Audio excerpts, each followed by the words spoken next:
That looks like a fall sky, guys. If only. If only. I do see some of those cloud tops already this morning. It's just now 7 a.m. It's about 74 degrees. I can't tell you how nice that feels.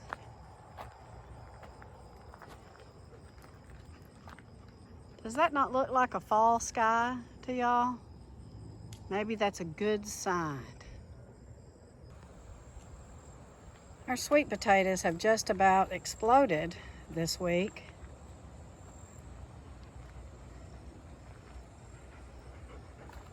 Hoping that we get a good harvest out of these. It's going to be some time though. I'm not seeing any flowering.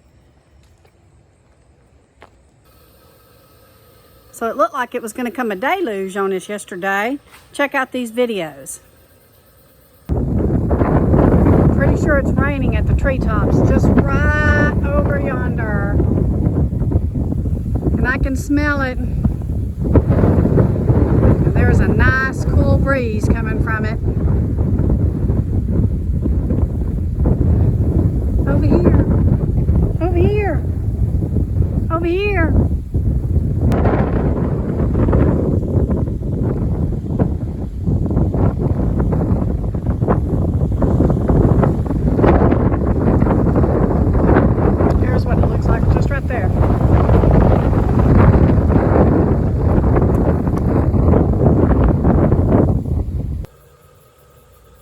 Little banana spiders made him quite a little home in here. I'm gonna have to look out for him when I get in here and start working. So we didn't get any of that rain yesterday, guys, but what we did get is from about 2:30 on, about an 82-degree temperature, which was so nice, and the skies were cloudy, and so we got a reprieve, and we're hoping that it's gonna help some of these plants that have been struggling in this extreme heat. Now today we're supposed to be a high of 95. They said that the other day, and it wasn't true. We got up to 103. They said the next day, and we still got up to like 100 degrees. So the heat is so oppressive that you just pretty much can't get out here and do anything in the afternoons. I cannot wait for cooler temps, because my goodness, if we would just get some cooler temps, the work we could get done in a full day would be incredible. Look at that. Is that not beautiful? You can see rain falling a little bit over there. I wished it would move over here, but being able to see that rainbow is gorgeous. It almost looks like it's touching the top of those trees, does it not?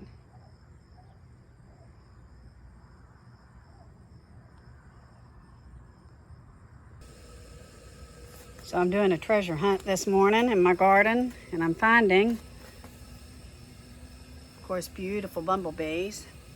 Lots of cantaloupes hidden in here. Very exciting. Oh my goodness, there's a big one.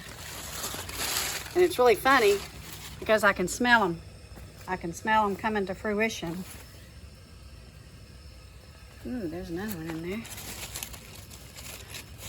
So we're going to have quite a few cantaloupes coming in the next week. But I know there's got to be one in there that's ripe because I can smell it. Look at these two treasures I found. Found a beet and I found a turnip that was planted real close to this time last year. And then I got some daikon radishes. I love daikon radishes. So let's talk about lettuces. Now I'm not going to start planting these yet. I'm probably going to wait another week or two, but I wanted to give you guys a heads up so you had time maybe to get some of these seeds you might be interested in. So what I'm going to do is I'm going to show you a picture of these, and I'm going to explain the variety, and I'm going to explain what it's like, and so you can see if it's maybe something you want to get on order and plant this fall for your salad, your garden salads. Boy, it's coming up to that time. So I did plant some radishes. Radishes are really quick to come up, 20 to 28 days. So I did go ahead and plant some of those yesterday. And I'm going to get ready, like I said, to start to plant my lettuces. So first on my list, guys, is my favorite. It is the Rocky Top variety. This has many different lettuces in it, and you can sow in wide rows to use for baby greens or spaced further apart for head lettuce. Succession plant this all winter long, guys, for a continued harvest. This is one of my most favorites, and I think it'll probably be one of your favorites too. Next on my list is a Triumpheter. This is a head lettuce as well. It is very buttery with light to dark green leaves. It's a beautiful addition to your garden, and we will be growing this year as well. Next on my list is the Tom Thumb variety. I love this one because it's like a personal little salad. This is an heirloom variety dating back to the 1850s. It makes a small cabbage-like green head that's about 3 inches to 4 inches across. It is very good for customers if you're growing a market garden. Next on my list is the Ice Queen. Ice Queen, Ice Queen. Yeah. You know the song.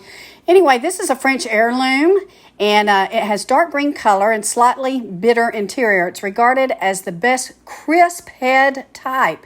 It's very cold tolerant and can be used for leaf lettuce or baby greens, guys. Many of these can be used for baby greens if you want to sow them all together and then harvest before they come to head fruition. Next is the Gentilina type. This is a bright green leafy head that is a little ruffled. Guys, this is resistant to bolting, so it's a little heat tolerant. Has tender leaves, are first rate in salads with an extra fine Italian variety. Next is arugula. Arugula is a favorite for a lot of people. It's described as being peppery and mustardy with a tint of hotness.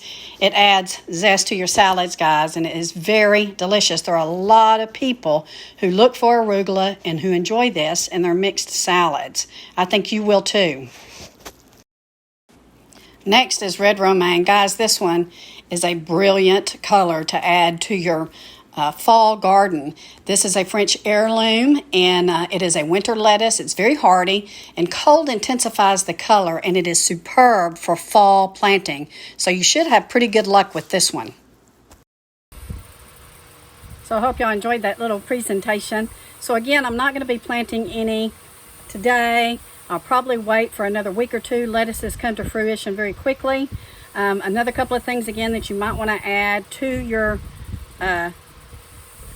salad repertoire is celery, radishes, let's see what else. I did arugula, some carrots, which you know I've already sown.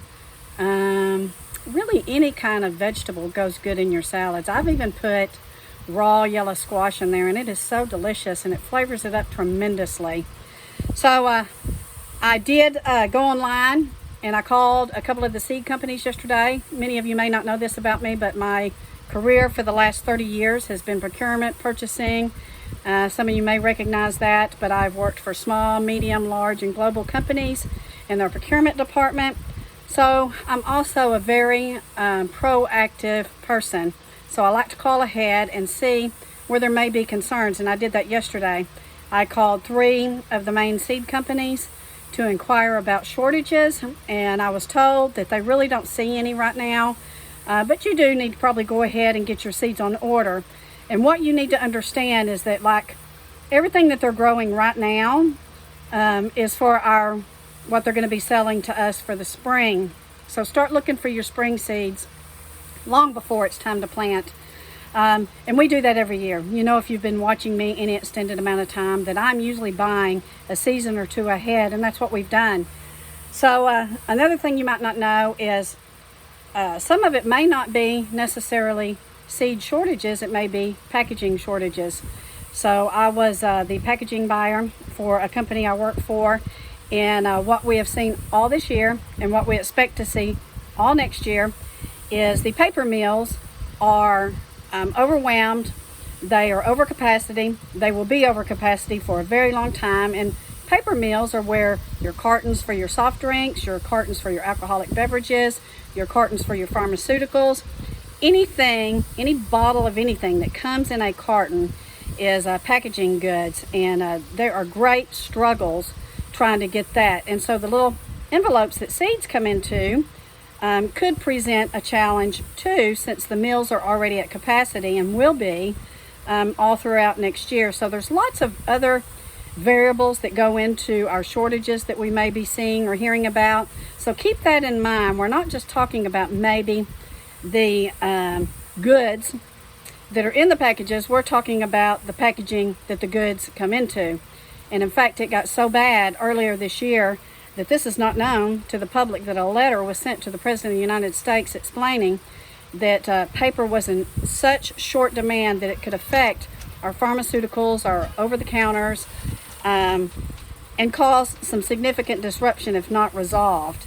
So, and that particular letter was for the inserts that come into your pharmaceuticals that you take out and read.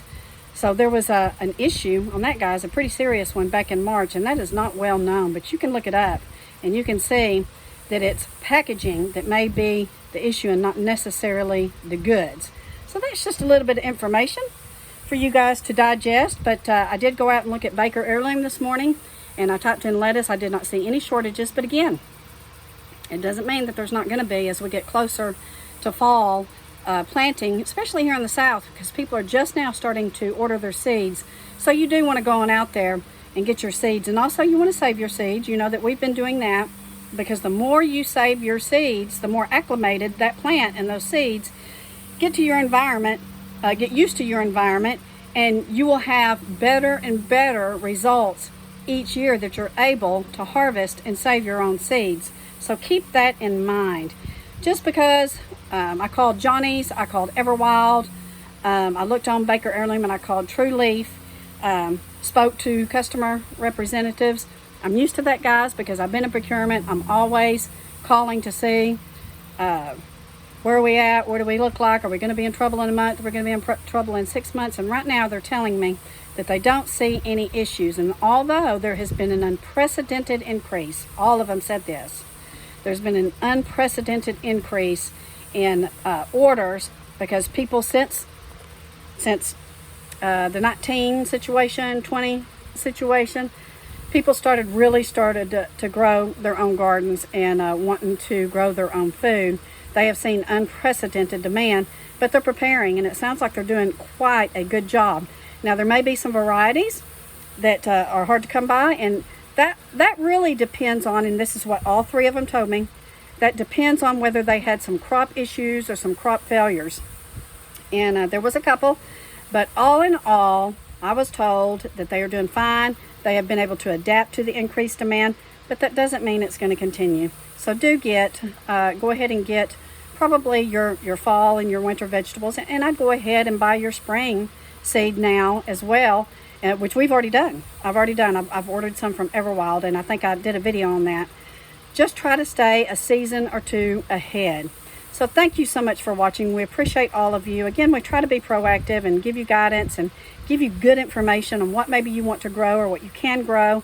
And I know you guys have been responding, and I thank you so very much. We appreciate all of you. Love you all. Stay tuned.